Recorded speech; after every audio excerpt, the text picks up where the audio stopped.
Okay. All right, what's going on, guys? Welcome back to another episode of the Growth by Shawn podcast. So I'm sitting here with a very interesting guest. I got Mark Hughes coming on today. Mark, how you doing, man? I'm doing fine. Thank you, Shawn. Yourself? Yeah, so far so good. So I Good. think the easiest way to get us started here is a little bit about you, what you do, and who you are, and then we'll go down whichever rabbit hole you decide. So Okay. Go where the paperwork leads us. yeah. Yeah. Okay. Right. Well, my name is Mark Hughes. Some people call me Mark the Medium. I'm a paranormal investigator. I'm also a ufologist and a Reiki master. So I suppose some people, no, I would put it as I'm not I'm a bit of a jack of all trades, if you like, and a master of none. I tend to know bits of everything Mhm. as I've gone through in life regarding the paranormal and the things and the weird things I've witnessed over the years. I'm also a podcaster. I do a weekly podcast, which is on pretty much most of the podcast platforms and YouTube. And although it is all under the unexplained banner, I do tend to deal with things like human disasters, medical disasters, strange things that have happened outside of the paranormal realm, if you like. But I also look at things like Sasquatch or the Fae or that sort of thing. I tend to sort of really stretch out. It makes it a bit more interesting for me as a researcher, and also I like to think it makes it a little bit different for the people who listen to it as well. They get a different take on something unexplained every week. So Yeah. yeah, I'm also a medium as well. I do work as a medium. I use what's known as oracle cards, and I also use dowsing rods. And I've also sort of dabbled a little bit in rune stones as well. So I try and do across the border Hmm. on that Yeah. sort of thing. Yeah. I mean, I think the biggest question that we're going to have to start is how do you even get into all of this, right? Where is the elevator pitch of um how you even started into all of this work? Um, well, I suppose when I was a small child, I mean, I'm a child of the 70s, so I'm a little Hmm. bit older than most people. Hmm. Um, I lived in a haunted house. I suppose that's the best way to put it. Hmm. And this was up in the UK in a town called Bolton. And Bolton in the mid 70s. Some people who lived there in that time, it was quite a dark place. It was smog. It really was a bit of a dark. I mean, it's a nice town now, but I know it went through some really tough stages. And most of the people there, I think, were unhappy. Now, I lived on a row of terraces. I lived in an end house. There were about 6 or 7 houses, and the house had a really dark atmosphere. My mother was also very spiritual. She could sense when things were around and that sort of thing, and she used to feel there was something wrong with the house, and I did as well. No doubt my sisters and my dad probably did as well, but they didn't really take that much of an interest in that sort of thing. But anyway, one particular time, we'd not lived there very long. Now, back in my day, when you had a bedroom, it had a bed and a wardrobe. That was it. You didn't have television, video games, Blu-rays, record. You didn't have any of that. It really was just a bedroom. And my wardrobe was like it was a big brown wardrobe. It had it was brown, but it was also very glossy. It had been varnished afterwards, and so you could see your reflection quite well in it, enough to put your school tie on, and probably wet your hair a bit. And what used to happen was I used to look into this reflection, because I didn't have a mirror in my bedroom, and I would see a figure stood behind me. And and this wasn't at night. This was before I went to school in the morning. And I got to the point. At first, I don't think I really took much notice of it. I don't know if it was my age or whether I was just, I don't know, nervous about going to school, going to see my mates. I never really. But as time went on, as I got a little bit older, I would continuously see this figure stood behind me in the reflection of the wardrobe. And one day I just got brave and actually looked round, and there was nothing there, but it was still a reflection, was still in the wardrobe. And I spoke to my mother about this, and she said, "Oh, don't worry, it's probably nothing, you know, whatever." But it really did get to me. So at night when I go to bed, I would, you know, put like a cover over the wardrobe door, make sure it covered up at the reflection, you know, and I would switch the light on the wall, and I would shoot into bed so damn fast, you know, because I was so scared. And then what also used to happen was I used to, well, late at night, I'd probably wake up, go to the loo, come back, and I'd lie in bed, and all of a sudden I'd feel my quilt being pulled like someone was sitting on the end of the bed. And it was quite frightening. I mean, must be about, I don't know, 9, 10, something like that. And one day I got brave enough and opened my eyes, and a little crack in the duvet, and I could see this old woman actually sat on the end of my bed. Now, this happened quite often. It was a reoccurring thing. I never told anybody about this. And it was one Christmas, we were round at our neighbour's house. They were having just a few neighbours over for a Christmas tipple on Christmas Eve, I think it was. But they had 2 younger children who were younger than me. Because they were younger, they couldn't really be involved with all the grown-up drinks and things like that. And one day, when we were at this having this Christmas drink, all of a sudden we heard this almighty scream from one of the boys upstairs, absolutely screaming, petrified. And his older brother, who was downstairs with us, turned around and said, "Mum, I bet you can see that strange lady in his room again." And everybody in the room just stopped. And it turned out we'd all seen this same woman, old woman, in our rooms along the terraced houses. So that was like confirmation that we'd all seen something, because we'd all seen the same person. Now, somebody, I believe, did some research. I can't remember who it was. It might have even been my own mother, but I can't remember. And we found out that the row of houses that we were on was actually part of a old nursing home. And this lady was actually a matron, if you like. You know, she had the hat and she was quite big. And so we'd all seen this same figure. Now, that actually, I must have been about 12 by the time this happened, something like that. But this really interested me, and I stopped being scared of it. And I ended up sort of waiting for it. And I never saw it or anything like that. It's always the way. But I ended up sort of going to the library a lot more. Again, this was before the internet. And if you wanted to buy a book, you had to go into W.H. Smith's in town or something like that. You couldn't go out and buy them just like that. And I'd always find myself going towards the section of mysticism, ghosts, that sort of thing. And from there, it was that. So I was reading all about ghosts and spirits, and I got really into what they were and what they did and the history of them. And at the same time, there was a program on television. Now, you're probably a bit young to remember this program. It was called, let me get this right, The Fantastic Journey or The Fantastic Voyage. I believe there's a couple of episodes on it on YouTube. And it's all about this group of people who go through the Bermuda Triangle and get lost. And they end up going through like different dimensions trying to get back home again.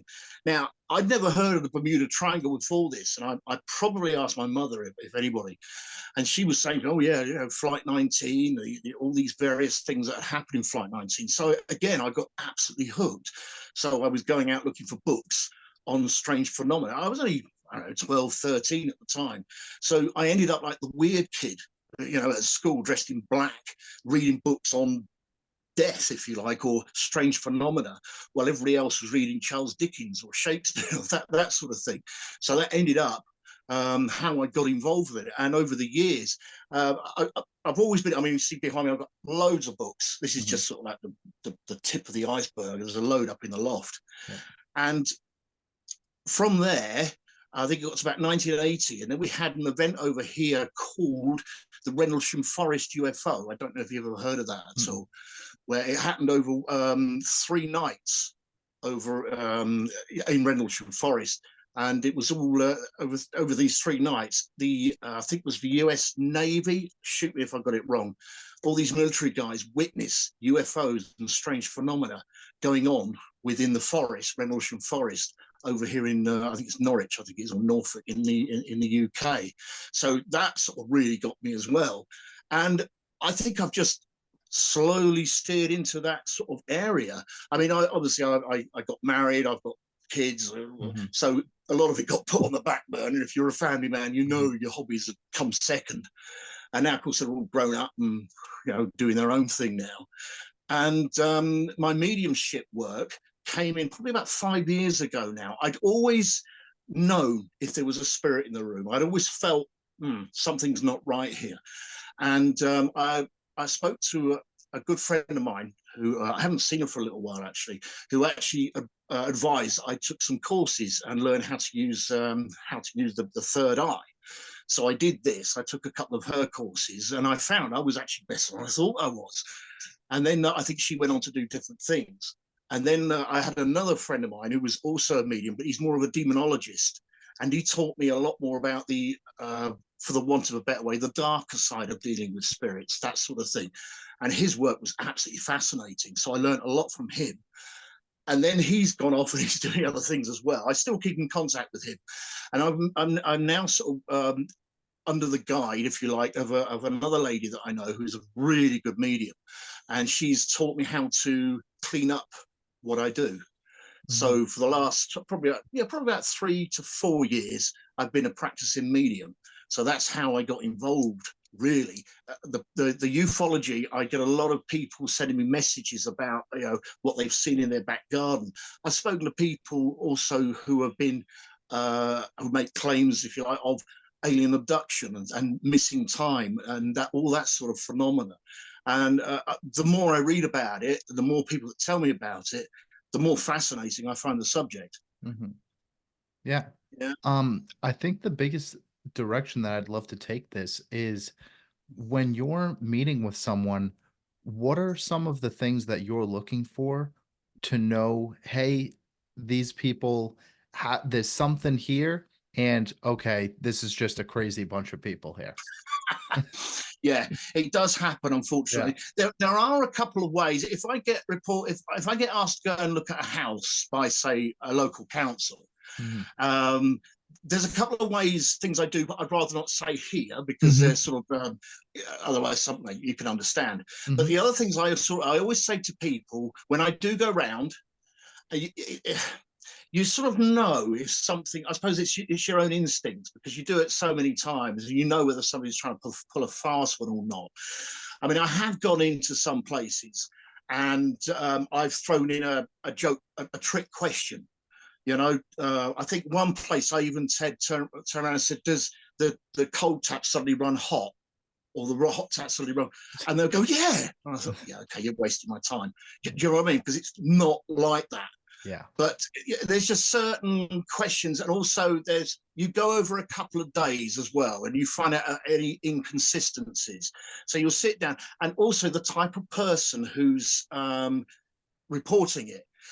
If it's someone like a teenager who's going through some real angst, maybe parents have gone separated, maybe they're going through some sort of abuse or mental, something like that, then there's a good chance there's something else there. One of the questions I do always ask, and it's a difficult one to ask, but you have to because you need to get to the point, is, are there any mental health problems? That is a very important question. And most people who haven't, sorry, oh, it's next door. I do apologize. Sorry, my next door neighbor just throwing something on his garden. Yeah. So I was saying that, so I tend to sort of just look for that sort of thing. I tend to look for, if I'm talking to someone and I can see something's not right, then I will always suggest it might be worth having a chat with a GP and just tell him what you told me, and he may put you on something to calm your nerves a bit. Do you know what I mean? So that way they will go to their GP and their GP will say, okay, let's get you on a course or let's do something. So there are subtle ways of finding out. You don't just go into a house and say, no, that's BS or wow.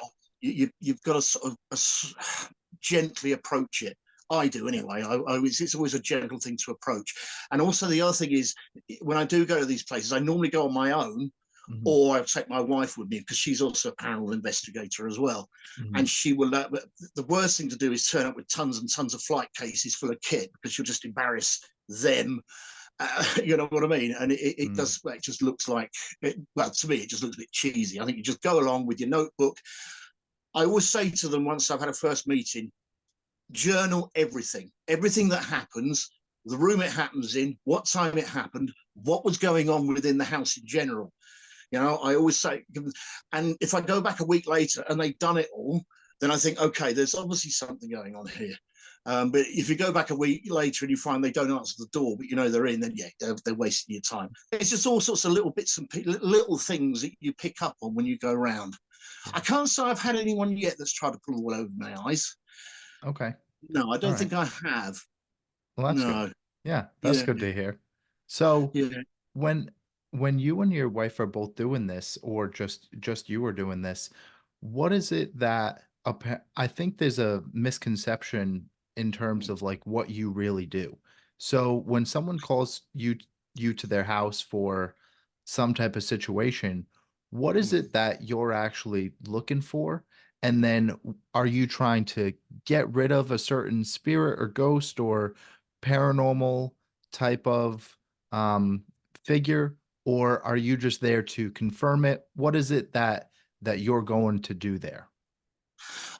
Every case is different. Yeah. I mean, believe it or not, I go to some houses and they'll say to me, there's stuff moving or someone's been scratched or something along those lines. And I'll say, okay, do you want me to do a house clearing? And there's, oh, no, I don't want the spirit to go away. I just want to confirm that there is something here. We're not going crazy, you know? So I Yeah. have had that in the Huh. past. There was one place I went to, obviously I won't say names or anything like that, but there was one place I went to and they said that, in fact, there was about 3 or 4 of us that went to this house because this seemed to be quite a subject with this family. And we went round there, and I went round. I'd opened up as a medium. When I went round the house, I thought, I just can't sense anything.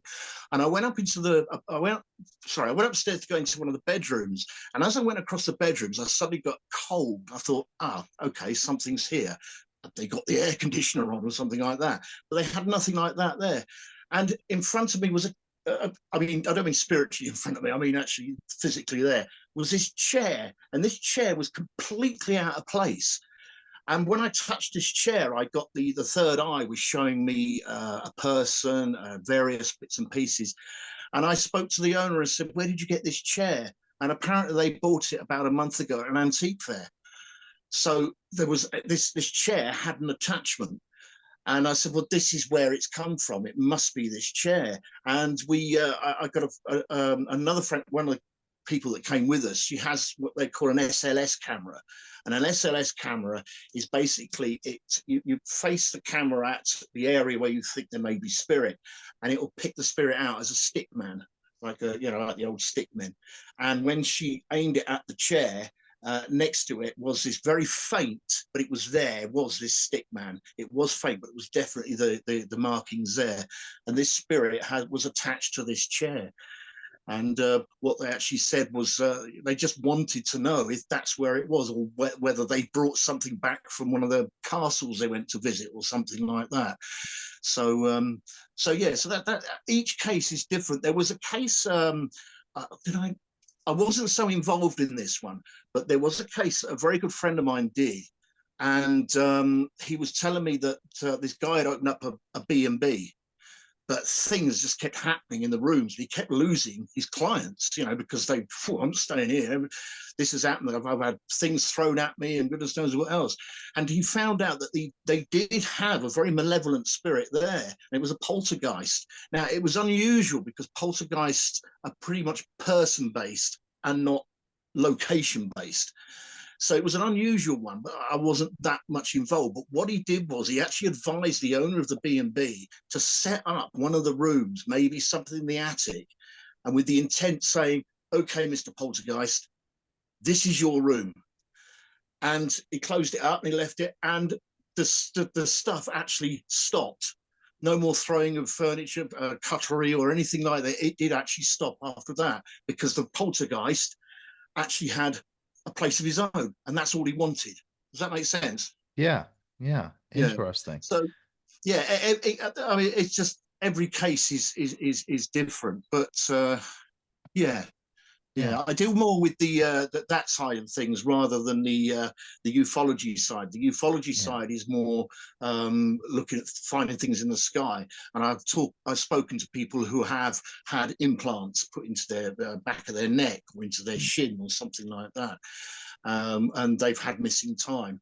So Yeah. Could you expand on some of those uh cases that you've had where people are getting just what you were saying, chipped of some sort? Can you go into what? that a little bit? Oh, what, abducted? You mean? Yeah, yeah. Yes, I probably can. Let me think. What's probably the best one? Trying to think. I mean, I myself, I'm not so sure whether I am an abductee, but I have had experiences of missing time. Okay. Um, you know, Yeah. I've gone to bed. Once this happened to me about 2 or 3 times when I was little, Okay. and I once I went to bed, and I found myself, I don't know, a few hours later in our back garden, lying on the floor in the wet grass. And I've got up and I've gone to the house. Of course, the house was locked up, and I'm banging on the door. And what was really strange was my mother came down to let me in, and she never said, "Where the hell have you been?" Because I expected a good scolding. You know, I was only 7, 8, something like that. And this happened to me about 2 or 3 times over Hmm. 5 or 6 months. I don't know what it was. Somebody actually said to me, I need to look at some sort of, what do they call it? Where they put you under hypnosis and they Okay. try and find out what actually Yeah. happened to you. But they cost money and I haven't got any. So I've sort of Yeah. left it as it was. Yeah. I'm trying to think. I don't want to sort of go into too many personal details, really, but Yeah. trying to think of one that, hmm, yeah, no, can we come back to that one? Sorry, Yeah. I've got Yeah. this. I've just let a shutter come down. I do have a couple, but I'm just trying to be careful of what I let out because, Yeah. No worries. No worries. So, yeah, okay. I'd love if you could go into perhaps something that's not on the abduction side. Then, what is some of the crazier things that have happened to you, specifically when you're going into a house or, um, perhaps like different places that you've been in, um, that you Mm. think are be the best for us to hear right now? Well, one thing that did happen to me, and I spoke about this many times, was I went through what they call a, a break in the matrix. I don't know if you've heard of Okay. that phrase before, Uh-huh. where something suddenly, or the Mandela effect, or something Hmm. like that. Do you know what I mean when I say Yeah. Mandela effect? Yeah. Hmm. I had something very strange happen to me when I was, what was it, 14, 15. Now, I always say the more you get into the paranormal or the weird stuff, the more you'll witness because you just automatically, it's like an artist. He knows what paint you put in the right place and what colors you've used because he does it all the time himself. And I believe it's the same as a paranormal investigator. Excuse me. And I must have been, I think it was about, 14, 15. This was about 1975, I think this was. Hmm. And this was before terms like matrix and parallel dimensions were commonplace. Um, it is a little bit of a story, so Hmm. I'll try and keep it interesting if I can. The Every week, every Thursday, when I was at school, was a routine day. Every Thursday, I always remember it was a Thursday. Thursday afternoon, we would have a maths lesson. However, every Thursday for about 2 or 3 months, our maths teacher was directing the school play, which was in a theatre in Bolton Town Centre. So what we had to do was we had to get our own bus fare or whatever from our parents.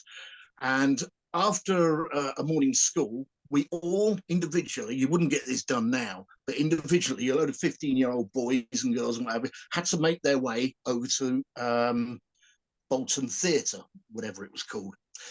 So I would get up Thursday morning, get some bus fare off my mum.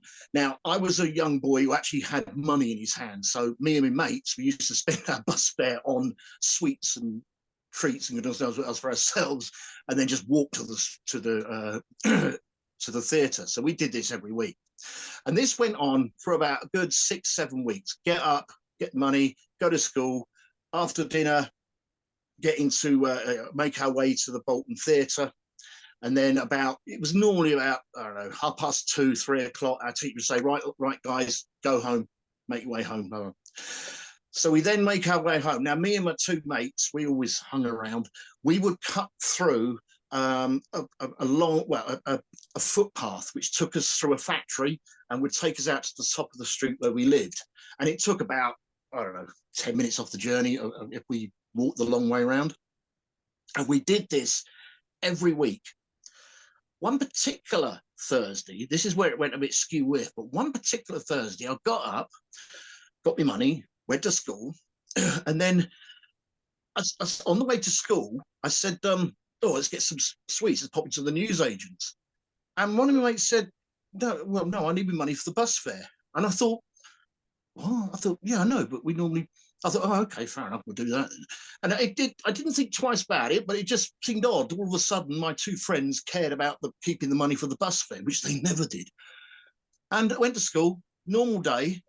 And then we went to the Bolton Theatre. We walked. We still had bus fare, but we still walked. And then when the teacher turned around to us and said, okay, guys, you can go home, we walked across the road.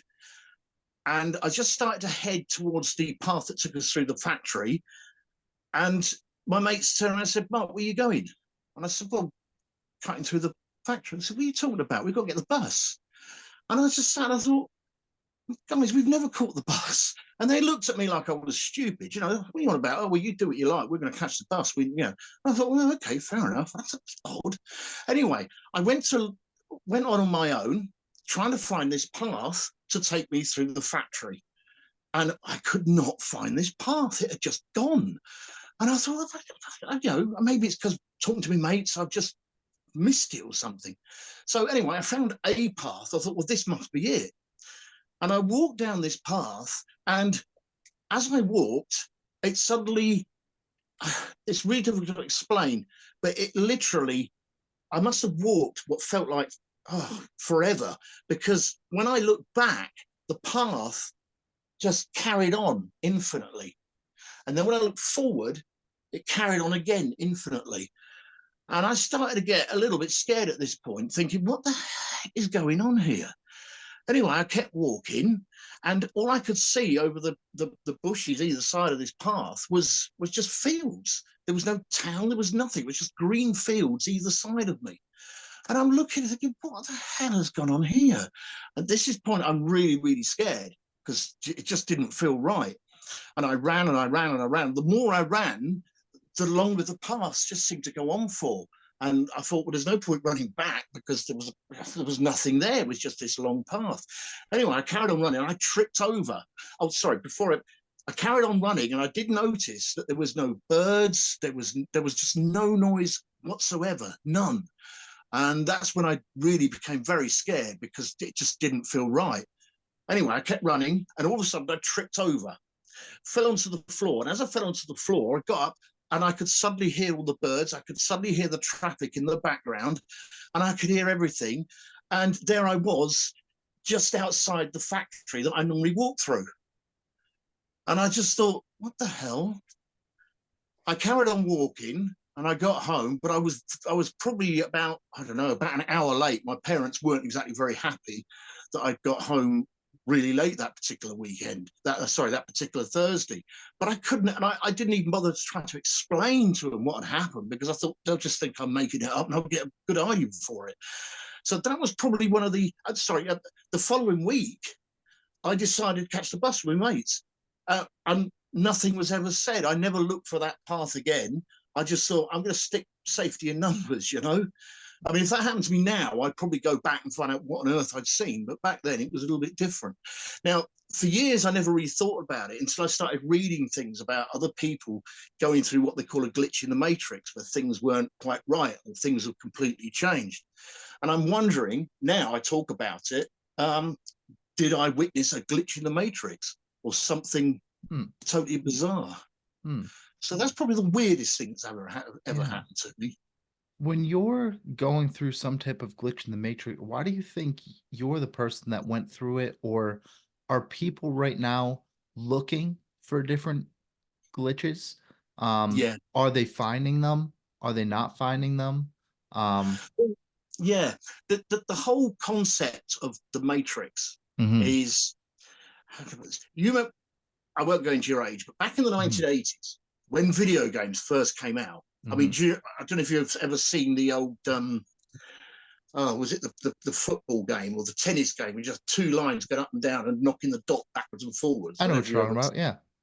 Yeah. yeah, Yeah. Atari. That's it, Mhm. Atari. I mean, when they came out, that was, whoa, that was amazing. We were really impressed with the graphics, believe it or not. So as time has progressed, the graphics on these games are absolutely incredible now.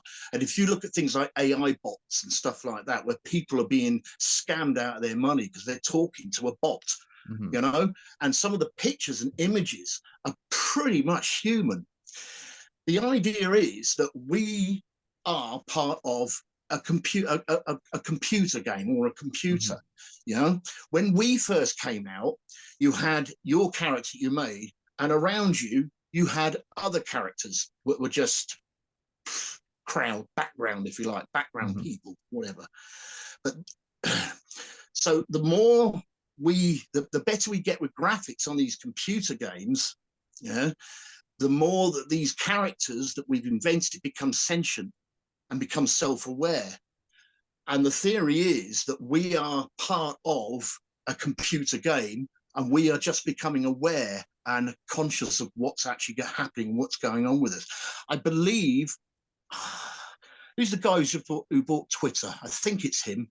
Elon Musk. That's it. I Mhm. believe he's actually paying scientists at the moment to find out where the glitches are coming from. Are we in Hmm. a matrix? I might have the name wrong, but Mhm. I know there's a very rich man out there somewhere. Obviously, he's got money to throw away or spend, and he's paying scientists at the moment to find out, are we in a matrix? Hmm. And that is the whole idea. Every computer game, if you like, is another universe. Mhm. If you think these AI bots are becoming sentient, which they are, Mhm.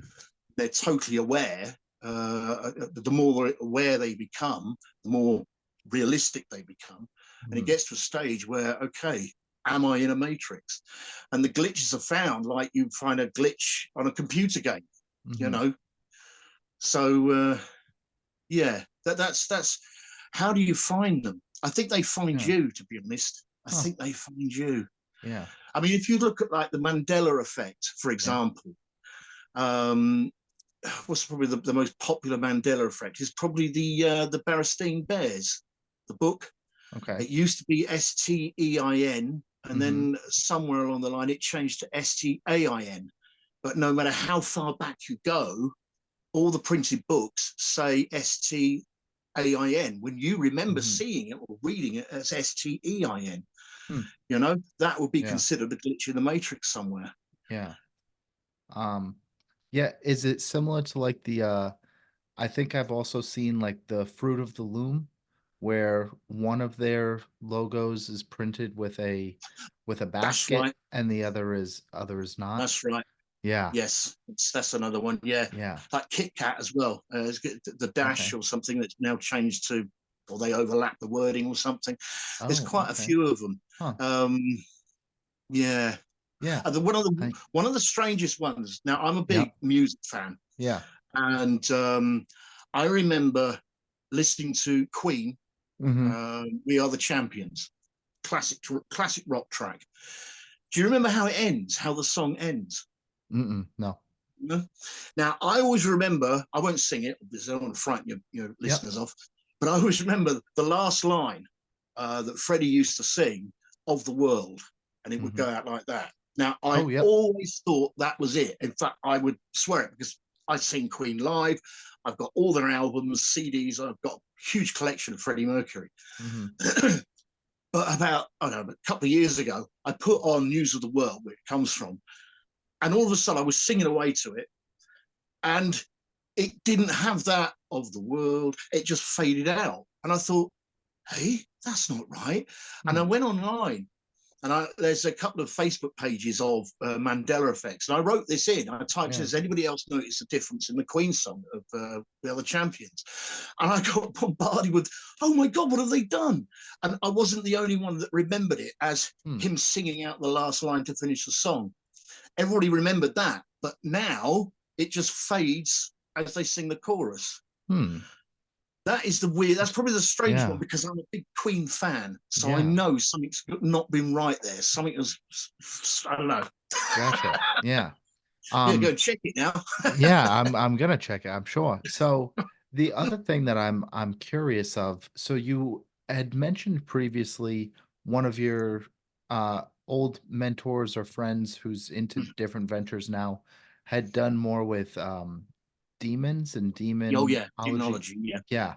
Yeah. So how do you know that some type of spirit is good, evil, neutral? How do you label them? It's a slow process. Okay. I've been to some haunted like castles and things like that.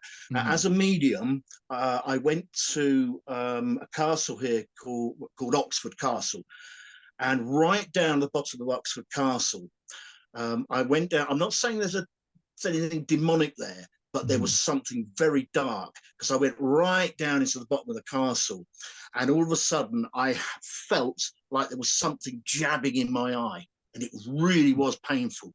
So I came out of the room thinking, oh, have I knocked it? And I kept seeing the image of somebody being tortured and their eyes being gouged out. So that told me that there was a pretty nasty spirit down there. Now, that was just maybe he may have been a torturer. He may have been just, I don't know, a psychopath or something like that. If you're looking for something darker, I've never come across a demon or anything like that. I know people who have come across weird objects and things that really frighten them, but I personally have never come across one. The guy I know who is a demonologist, he deals with quite a lot of this sort of thing, and he comes over with bites, scratches all over his arms, goodness knows what else. But believe it or not, he loves it. Don't ask. It's just something he enjoys doing, and he's really keyed into that. So I sometimes wonder whether it's down to the individual. Him as a demonologist who does deal with a lot of pretty nasty spirits will go in somewhere and he'll say, yeah, there's something nasty in here. Now, I might not be able to feel it because I don't tend to look or feel that sort of spirit, but he will say straight, yeah, there is something in here. And he'll suddenly get a bite on his arm or something like that, or a scratch will suddenly appear on his face. So I think, again, it's just my opinion, but I tend to think it's down to the investigator or the person who deals with it all the time. I know what he's doing, I know how he's doing it, but somebody once said to me, it takes something like, is it 28 days? I'm sure I might have that figure wrong, but something like 28 days to conjure up a demonic entity. Now, I only know one person who tried this, and they gave up after about 14 days because they just got bored. But he said to me, he said, Mark, if you do have 28 days free and you want to do this ritual over and over again, he said, don't, because you just don't want to open up energies to that sort of thing. So I've never done it. I do know someone who's tried, and I do know a guy who does deal with a lot of dark stuff. Well, I've worked with this guy when we've done ghost tours or ghost hunting events, if you like, for the general public. And he does a thing, what's called, I've done it myself, but he's really good at it. And they call it human, what is it? Human, not pendulum, human pendulum. Yeah, it's human pendulum. Yes, sorry. Yeah, they call it the human pendulum. And what happens is you get a row of people join hands, a circle of people, sorry, join hands. And he'll stand in the middle and he says, okay, spirit. He calls out to the spirit. He says, if you want to contact one of us, please affect somebody in this circle. You know, give a push, a shove, blow in their face, kick them, whatever. And somebody will get picked. Now, when he does this, I don't know how he does it, but his human pendulum events, if you like, are really dark. And you can see it just goes icy cold. And you've got people being pushed, shoved backwards and forwards in response to questions and things like that. Now, when I do it, Mm-hmm. It's not as dark, or Mm-hmm. it's not as intense. I mean, the people who come to these events, they love it. So I always get him to do them because Mm-hmm. that's what they come for. They come for the real experience, and he's Yeah. really good at it. However, having said that, I did this session myself for a group of people at it was a workhouse over in Norwich again, I think, or Norfolk somewhere. Mm-hmm. And I had about 6 people, and it was one family. And I stood in the middle and I said, okay, Spirit, if you could come forward and affect somebody in this circle. And there was a young girl there. She must have been, I don't know, mid-20s, something like that. And was her boyfriend there as well. So she came forward and she was all happy, smiling and everything else. And her boyfriend stood behind her, because if the spirit does push, I want someone on the other side to catch her, you know. And if she pushes, if the spirit pushes her towards me, I need to catch her this side. So I stood in front of her, and she was being pushed backwards and forwards by spirit, and she was loving the experience. But all of a sudden, the smile went from her face, and she just looked at me. And I just thought, and the atmosphere changed. And I suddenly thought, something's not right here. Something's definitely gone, you know, something has taken over this girl. And I looked at her and I said, are you okay? And she just smiled and looked at me. And I thought, no. And her boyfriend, I said, look, mate, is this normal, what she looks like now? And he looked, he said, oh my God, no. I said, whoa, what's happened? And her eyes went dark, you know, the sort of really black eyes. Mm-hmm. And I thought, oh my God, what the heck's happened here? And so we walked her over, we sat her down, Mm-hmm. and I managed to bring her out. Basically, what I do is I just put my hand on their forehead and I try and bring them back down, you know, and hopefully diminish the entity that tried to take over. Mm-hmm. And I brought her back down, and she just suddenly looked and smiled and said, what's going on? And I said, what's the last thing you remember? She said, just being coming to the into the circle. So I don't remember sitting here. So from, you know, for a good sort of 5 minutes, she had no recollection of anything happened between the start of the session till she woke up being sat down. But that was really weird. That was the sort of thing that my mate would actually deal with. But luckily, I knew what to do. Yeah. So that's probably been one way. I think it's all a question of the atmosphere. Yeah. You know, sometimes you do get friendly spirits. In fact, I probably met more friendly spirits than I have malevolent ones, to be honest. Yeah. You know. Well, Mark, you are filled with knowledge, information, and stories, right? And so I know you're on Facebook. Are there any other places that people can find you and things like that? Yeah, sure. Yeah. Yeah. Well, yeah, as you say, I'm on Facebook. There's Mark Mm-hmm. the Medium. That Mm-hmm. page, I do use it, but I Mm-hmm. tend to do my medium work through Zoom and things like that. So that's why. Mm-hmm. And also, I think the information I get from people is privileged, so I don't tend to Mm-hmm. advertise too much on there. Yeah. But I've also got my own Facebook group called Mark's Unexplained World. That's Okay. on there as well, which is full of weird and wonderful things and all sorts of UFO phenomena, that sort of thing. Mm-hmm. I'm also on Instagram as well. Oh, okay. I do a lot of books on Instagram, a lot of positive quotes, that sort of thing, and lots of little photographs I take of various objects around, because I've got a massive garden, Yep. that sort of thing. And I also do, of course, my podcast, Mark's Unexplained World podcast, which is every Monday, Monday evening. It's uploaded onto all the podcast platforms, and you can either go to Spotify, Amazon Prime, Podbean, Google Podcast, all the others. It's not on iTunes yet, simply because my laptop is naff, and every time I try and upload iTunes, it just crashes. So I've got to get a new laptop before I can do that. Yeah. But every Monday you'll find that on all my social media sites, the link to it, so you can always go there and have a listen.